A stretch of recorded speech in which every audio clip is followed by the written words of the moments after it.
आज का वीडियो शुरू करने के पहले मैं आपको अलर्ट कर दूं कि बी वेल्दी के नाम से एक फेक ईमेल आईडी क्रिएट की गई है जिससे लोगों को मेल किया जा रहा है। वो ईमेल आईडी है bwealthytutors@gmail.com।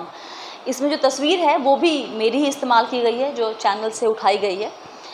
ये कहा जा रहा है, जो मेल किया जा रहा है उसमें लिखा जा रहा है कि आपने जो कमेंट किया है उसके लिए शुक्रिया। अगर आप हमसे चाहते हैं कोई भी किसी तरह का एडवाइस या सलाह तो आप हमें इस मेल पे रिप्लाई करें। तो मैं आपको बता दूं कि हमने ये ईमेल आईडी क्रिएट नहीं किया है, ये फेक है और इस पे आप जवाब ना दें तो आपके लिए बेहतर होगा। तो मुझे लगा कि आपको इसके बारे में इत्तला कर देनी चाहिए। इसकी शिकायत हालांकि हमने दर्ज करवा दी है। क्रेडिट स्कीम्स में रिडेम्पशन प्रेशर बना हुआ है, इसलिए पिछले कुछ दिनों में या फिर हफ्तों में कई फंड हाउस ने अपने क्रेडिट स्कीम के इंस्ट्रूमेंट्स या पेपर्स या होल्डिंग्स अपने हाइब्रिड स्कीम को बेचा है, मतलब ट्रांसफ़र किया है। इसे इंटर स्कीम ट्रांसफ़र कहते हैं। हालांकि ये नियम कानून के दायरे में है, लेकिन इससे हाइब्रिड स्कीम में रिस्क बढ़ने की संभावना बढ़ जाती है। ये ट्रांसफ़र ज़्यादातर क्रेडिट रिस्क फंड से बैलेंस्ड एडवांटेज फंड में किया गया है। इसका आपके म्यूचुअल फंड निवेश पर क्या असर पड़ सकता है, इस पर मैंने सर्टिफाइड फाइनेंशियल प्लानर कीर्तन शाह के साथ इंस्टाग्राम लाइव किया था। उसी बातचीत का हिस्सा आपके लिए यहाँ अपलोड किया जा रहा है। आप इसे देखें और ख़ासकर वो लोग जिनका निवेश म्यूचुअल फंड के बैलेंस्ड एडवांटेज स्कीम में है। आप लोगों को पता है कि पिछले कुछ दिनों में इनफैक्ट पिछले एक महीने के अंदर एक खबर आई थी कि किसी एक फंड हाउस ने अपने कुछ डेट स्कीम्स बंद कर दी हैं।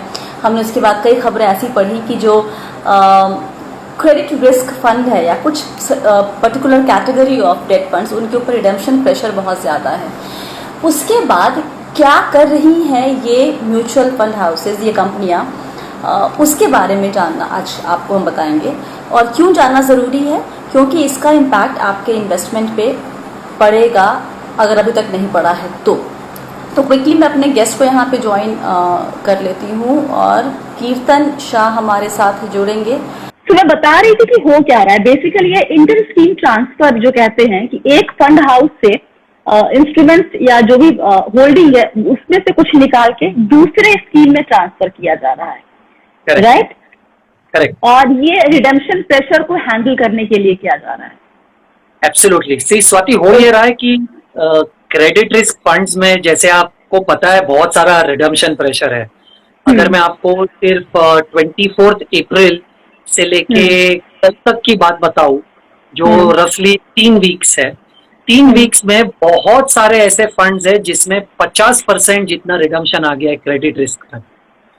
अब आप समझिए कि 3 हफ्ते में 50% अगर रिडेम्पशन प्रेशर आ रहा है, और क्रेडिट रिस्क फंड जैसे आपको पता है is meant to invest in 65, यानी 65% पैसा डबल है और उसके नीचे है, तो ये फंड्स कैसे रिडेम्पशन प्रेशर दे पाएंगे? पॉसिबल ही नहीं है उनके लिए रिडेम्पशन प्रेशर्स को मैनेज कर पाना, राइट? तो ये तो एएमसीज अभी कर क्या रही है, जो उनके पास थोड़े से अच्छे डेट जो बचे हुए हैं, जो प्रोबेबली मार्केट में उनको मार्केट इलिक्विडिटी की वजह से प्राइसिंग सही नहीं मिल रही है, वो ये कर रहे हैं कि उनके किसी एक हाइब्रिड फंड में उसे ट्रांसफर करके हाइब्रिड फंड से पैसा लेके रिडेम्पशन दे। ओके।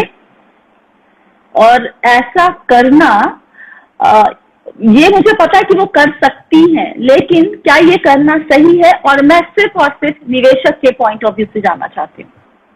श्योर। तो इसमें 2 एंगल है स्वाति। सबसे पहले तो जैसे आप सही हाईलाइट किया, सेबी अलाउ करता है, ये आपको अलाउड है, राइट? अब इसमें मैं आपको दोनों एंगल या दोनों सिचुएशन समझाने की कोशिश करूंगा। तो सबसे पहले क्या ये अलाउड है? आंसर हाँ है। क्या ये निवेशकों के हक में है? तो इसके 2 आंसर है। अब आप देखेंगे कि जितने भी पेपर्स ट्रांसफर हुए हैं, जितना डेटा अवेलेबल है एमफी की वेबसाइट पे, उसके हिसाब से AA और A credit rated papers he transfer हुए। थोड़ा सा टेक्निकल हो जाएगा, but I really can not help it here. नहीं, वो है। तो जो AA पेपर जो ट्रांसफर हो रहे हैं ना स्वाति, वो कुछ हद तक प्रॉब्लम नहीं है, क्योंकि AA में उतनी लिक्विडिटी क्राइसिस नहीं है। पर अगर आप देखेंगे 2 एएमसी स्पेसिफिकली आईसीआईसीआई और एचडीएफसी, उन्होंने ए रेटेड पेपर्स भी ट्रांसफर किए हुए हैं। अब ये मेरे हिसाब से थोड़ा सा सिचुएशन सही नहीं है, क्योंकि फर्क होता ये है कि अगर मैं किसी क्लाइंट का पैसा एक हाइब्रिड फंड में इन्वेस्ट करवा रहा हूं, तो मेरी सोच ये है कि ये पूरे इक्विटी फंड जितना रिस्क नहीं है, तो उसमें इक्विटी होगा। जब भी टेंशन लगेगी फंड मैनेजर को, वो डेट में ट्रांसफर करेगा जहां पर सेफ्टी और लिक्विडिटी है। अगर मैं इस थॉट प्रोसेस के साथ हाइब्रिड फंड में पैसा लगवा रहा हूं, और अगर फंड मैनेजर AA और A में इन्वेस्ट कर रहा है, तो मेरा जो इनिशियल थॉट प्रोसेस है कि मैं क्यों हाइब्रिड में आना चाहूंगा, वो थोड़ा सा सही नहीं जा रहा। क्योंकि यहाँ पर sorry to interrupt you in between, but एक क्वेश्चन आता है, जो हाइब्रिड फंड की हम बात करते हैं जहाँ पे डेट भी होता है और इक्विटी भी होता है, और depending on the category scheme की कितना रेशियो होगा वो सेबी ने बताया हुआ है पहले से उनके मैंडेट में। लेकिन जो उनका डेट पोर्टफोलियो होता है किसी भी हाइब्रिड फंड का, उसकी क्वालिटी अमूमन कैसी होती है? आप क्योंकि डेट के एक्सपर्ट है। जनरली ये क्वालिटी बुरी नहीं होती है। तो आप देखेंगे डेट का मेजर पोर्शन उनका AAA और इक्विवेलेंट एसेट में ही होता है, जो सबसे बेस्ट कैटेगरी का एसेट है। थोड़ा सा 1-2% इधर उधर AA में होना कोई बड़ी बात नहीं, वो नॉर्मल है, राइट। अभी भी मैं ये नहीं कह रहा कि वो लोग जब ट्रांसफर कर रहे हैं वो प्रोबेबली रॉन्ग है। मैं यही कह रहा हूं कि जो A ग्रेडेड सिक्योरिटीज है, उनका ट्रांसफर होना हाइब्रिड में थोड़ा सा डाइजेस्टेबल नहीं है मेरे लिए एटलीस्ट। क्योंकि फिर अगर मैं हाइब्रिड फंड में पैसा लगा रहा हूं, तो मेरा मानना यह है कि हाइब्रिड में फुल इक्विटी जितना रिस्क नहीं होगा, राइट। और अगर आप डेट में भी ए ग्रेडेड पेपर में इन्वेस्ट करने वाले हो, तो हाइब्रिड में भी प्योर इक्विटी जितना ही रिस्क हो गया ना। तो मैं फिर प्योर इक्विटी फंड में इन्वेस्ट क्यों ना करूं, मैं क्यों हाइब्रिड में करूं? तो अगर मैं हाइब्रिड में इन्वेस्ट कर रहा हूं, तो मैं एक्सपेक्ट कर रहा हूं कि मेरा प्योर इक्विटी से हल्का सा रिस्क कम होगा। और अगर आप ए रेटेड पेपर्स में पैसा लगाने वाले हो, तो उससे अच्छा तो मैं प्योर इक्विटी फंड में ही पैसा ना लगाऊं। ये मेरा प्रॉब्लम है। और ये जो ट्रांसफर हो रहा है यहाँ पे, ये हाइब्रिड में क्योंकि ऑलरेडी 5, 6, 7 तरह की स्कीम्स होती हैं पूरी मिलाकर देखे तो ये ज्यादातर किस कैटेगरी में आपका कोई रिसर्च हो या कोई रिसर्च पेपर आपको कहीं से मिला हो उसके हिसाब से? बैलेंस एडवांटेज फंड करके जो कैटेगरी है, उसमें सबसे ज्यादा पैसा जा रहा है। अब मैं आपको ये बता भी देता हूँ जस्ट फॉर योर अंडरस्टैंडिंग कि इसमें शायद इन्वेस्टर्स को बहुत बड़ा प्रॉब्लम नहीं होने वाला है। I tell you why. देखिए, ये फंड्स चाहते तो ये पैसा ultra short term low duration funds में भी मूव कर सकते थे, पर क्योंकि उनको पता है कि डेट में ओवरऑल लिक्विडिटी क्राइसिस है, इसलिए जानबूझ के वो लोग ये पैसा इक्विटी हाइब्रिड फंड में मूव कर रहे हैं। क्योंकि अगर कल उठ के फंड्स में रिडम्पशन आता है, तो इक्विटी तो लिक्विड है।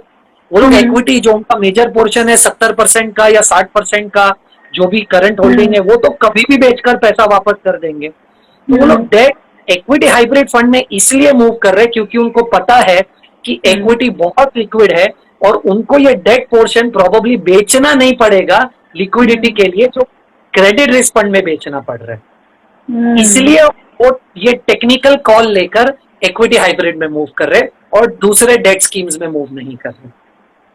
तो सिर्फ बैलेंस, क्योंकि मैंने एक रिसर्च किया था, ये हमारी जो बात हुई थी, और मुझे एक फंड हाउस का मैंने ICICI Pru credit risk fund का चेक किया था, तो मेरे पास जो डेटा है उसमें से उसके हिसाब से ठीक ठाक नंबर ऑफ फंड जो होल्डिंग्स है वो ट्रांसफर हुई है बैलेंस एडवांटेज फंड में। I can see that happening. लेकिन वो सिर्फ एक बात बताएं, आपने कहा कि ज्यादातर बैलेंस एडवांटेज में हो रहा है, why not in other category like aggressive hybrid में या फिर कंजर्वेटिव हाइब्रिड में? उसमें क्यों नहीं? कंजर्वेटिव में वो समझ में आ रहा है, लेकिन बाकी में क्यों नहीं? Okay, very good question. Actually ma'am, उधर वहां पर they have very high AUM। अगर आप बैलेंस एडवांटेज फंड का AUM देखेंगे, मेरे हिसाब से रफली लास्ट जो मुझे पता है, रिडम्पशंस के बाद आइडिया नहीं है, पर 35-40 हजार करोड़ है। अब 35-40 हजार करोड़ के फंड में अगर आप 1,000 करोड़ का डेट इन्वॉल्व कर देंगे, तो फंड को कोई फर्क भी नहीं पड़ेगा। ना इन्वेस्टर को कोई प्रॉब्लम होगी, ना फंड को लिक्विडिटी क्राइसिस होगा, किसी को कोई प्रॉब्लम नहीं होगा। और इनफैक्ट इसमें होगा ये, अगर फंड मैनेजर सोच रहा है कि इस फंड ये जो पेपर में ट्रांसफर कर रहा हूं वो डिफॉल्ट नहीं होने वाला या उसकी डाउनग्रेड नहीं होने वाली, तो बैलेंस एडवांटेज फंड के इन्वेस्टर्स को इनफैक्ट फायदा है कि ऐसी बुरी सिचुएशन में जहां इक्विटी मार खा रहा है वो डेट में पैसा बनाएंगे। पर देखिए, वो फंड मैनेजर के लेवल पे वो कॉल लेना ठीक है, पर डबल ए तक वो ठीक है, पर अगर आप ए ग्रेडेड पेपर अगर ट्रांसफर करेंगे तो अगर आप मेरी राय पूछेंगे तो मैं थोड़ा सा अनकंफर्टेबल हूँ। पर जैसे मैंने आपको कहा, 40,000 करोड़ के फंड में 1,000 करोड़ पता भी नहीं चलेगा लोगों को। ये तो आप टेक्निकली इतना देख रहे हो, सोच रहे हो, इसलिए हम डिस्कशन कर रहे हैं। हाँ, लेकिन एक चीज और, मैं क्योंकि मेरा काम बी और मैं दोनों इस चीज पे फोकस करते हैं कि भाई निवेशक को क्या इससे टेक अवे लेना चाहिए। और मतलब बहुत सिंपल सी चीज है, मुझे नहीं समझ में आ रहा एक निवेशक के तौर पे कि ये ट्रांसफर हुआ जा रहा है, ठीक है। इसके लिए इतना पेशेंस नहीं है कि लोग बैठ के एक डायरी में सारी नोट डाउन करे पूरे सब नाम और उसको मैच करे पिछले महीने के पोर्टफोलियो से, और फिर बैलेंस एडवांटेज में जाके चेक करे कि वहां ये आया है कि नहीं। It's a tedious task, I will never get to know about it, ठीक है। तो कोई तरीका है, कोई एमपी की साइट पे या कहीं पर भी जहां पर ये जब इस तरह के स्विचेस होते हैं, ट्रांसफर होते हैं, हाउ विल एक निवेशक कैसे पकड़ इसको समझेगा और कैसे पकड़ेगा थोड़ी तो हो रही है? ओके, थोड़ी सी मेहनत है। एमफी की वेबसाइट पे ये डेटा अवेलेबल है, पर वो डेटा आपको एवरीडे बेसिस पे मिलेगा। यानी अगर आपको पिछले 1 महीने का ट्रांसफर देखना है तो आपको 22 वर्किंग दिन की 22 अलग अलग एक्सेल्स डाउनलोड करनी पड़ेगी, तब जाके आप पूरे महीने का डेटा टैली कर पाएंगे, राइट। तो ये थोड़ा सा आपके लेवल पे, मेरे लेवल पे थोड़ा सा प्रैक्टिकल नहीं है। पर मैं आपको दूसरा सा निवेशकों को कॉन्फिडेंस देने के लिए एक थोड़ा सा डिटेलिंग देना चाहूंगा यहाँ पर। थोड़ी देर पहले एक फंड मैनेजर से बात हो रही थी इसी सिचुएशन पे, तो फंड मैनेजर ने बहुत कैटेगोरिकली मुझे कहा कि उनके जो इंटरनल ऑडिट्स होते हैं और पिछले 1 साल से जो सेबी ऑडिट्स हो रहे हैं, क्योंकि ये लिक्विडिटी क्राइसिस है, इंटरनल ऑडिट्स और सेबी ऑडिट्स दोनों कैटेगोरिकली उनसे ये डेटा बार बार पूछ रहे हैं कि उन्होंने इंटर स्कीम ट्रांजैक्शंस कहाँ की, और इंटर स्कीम ट्रांजैक्शंस करने के बाद क्या वो रेटिंग डाउनग्रेड हुई या किसी ने डिफॉल्ट किया, और अगर ऐसी सिचुएशन आई तो उन्हें बहुत कहा जा रहा है कि आप एक proper explanation, detail explanation trustee को दीजिए कि आपने क्यों किया था, और एक स्कीम से जब दूसरी स्कीम में ट्रांसफर किया तो दूसरी स्कीम वाली ट्रांसफर इन्वेस्टर्स को तकलीफ क्यों हुई। तो ये एक मेरे हिसाब से लेवल ऑफ कॉन्फिडेंस मुझे मिला जब मैंने उनसे बात की कि देखिए, वो कोई भी एक प्रोडक्ट से उठा के दूसरे में नहीं डाल देंगे, क्योंकि उनके ऊपर इंटरनल ऑडिट और सेबी का बहुत बड़ा प्रेशर है। और उन्होंने मुझे कहा वो पिछले 1 साल में 3 ऑडिट ऑलरेडी बैठ चुके हैं सेबी के साथ। तो उनका ये कहना था कि वो जो ट्रांसफर कर रहे हैं एक क्रेडिट रिस्क फंड से दूसरे फंड में, वो ऐसे ही फंड ट्रांसफर कर रहे हैं या ऐसे ही डेट ट्रांसफर कर रहे हैं जो प्रोबेबली मिसप्राइस्ड है, या उनको ऐसा लग रहा है कि ये बहुत प्रॉपर डेट है, इसमें डिफॉल्ट डाउनग्रेड होने का कोई चांस नहीं है, सिर्फ वैसे ही पेपर यहाँ ट्रांसफर हो रहे हैं क्योंकि मार्केट में इलिक्विडिटी है, और वो सिर्फ और सिर्फ रिडेम्पशन प्रेशर की वजह से किया जा रहा है। एब्सोल्युटली। और ये जितना भी इंटर स्कीम ट्रांसफर है वो, if I am getting it right, ये सिर्फ और सिर्फ क्रेडिट रिस्क फंड से बैलेंस एडवांटेज मोस्टली ट्रांसफर वहीं मेजरली क्रेडिट रिस्क फंड से हाइब्रिड इक्विटी फंड्स में हो रहा है। जब मैं हाइब्रिड कह रहा हूं, वो सब डेट इक्विटी वाली सब स्कीम्स आ गई। तो जिस फंड हाउस की जिस हाइब्रिड इक्विटी में सबसे ज्यादा ईयूएम है, वो फंड हाउस उस फंड में कर रहा है, राइट। क्योंकि सिर्फ वो करने से ही वो भी सेफ है और निवेशक भी सेफ है। क्योंकि अगर एयूएम बहुत बड़ा है तो 40,000 करोड़ के सामने 1,000 करोड़ आ जाएगा तो किसी को फर्क नहीं पड़ेगा, ना एएमसी को ना निवेशकों को, और सिचुएशन भी संभल जाएगी। तो उस एएमसी का जो सबसे बड़ा एयूएम वाला फंड है वो हाइब्रिड फंड में ट्रांसफर हो रहा है। ओके, तो बहुत लंबा नहीं खींचेंगे इस डिस्कशन को, हमने पहले कहा था शॉर्ट एंड स्वीट रखेंगे इसको क्रिस। एक आखिरी सवाल जानने के पहले, आपकी बात हुई है किसी फंड हाउस के फंड मैनेजर से, उनकी मैनेजमेंट से, और उन्होंने अपनी वजह बताई है। आप एक एक्सपर्ट के तौर पे निवेशक को क्या सलाह देंगे? उनका एंटेना कब खड़ा होना चाहिए अपने, अगर उनका इन्वेस्टमेंट हाइब्रिड फंड्स में है तो? Sure, okay.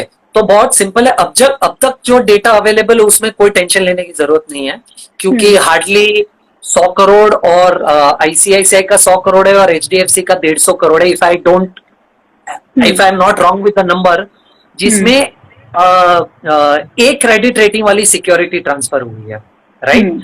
अगर आप अपने पोर्टफोलियो में हाइब्रिड वाले AA और उसके नीचे वाले पोर्टफोलियो, AA और उसके नीचे वाले पोर्टफोलियो में 10% से ज्यादा एलोकेशन देखे, तब आपका एंटीना ऊपर होना चाहिए और आपको सलाह लेना चाहिए कि क्या करना चाहिए। ओके, तो और ये पोर्टफोलियो का जो डिटेल है इस पे एंटी की साइट पे भी मिल जाएगा उनको, हालांकि, लेकिन हर फंड हाउस में भी फैक्ट शीट महीने के एंड में वो पब्लिश करते हैं, तो आप वहां पर कंपेयर कर सकते हैं।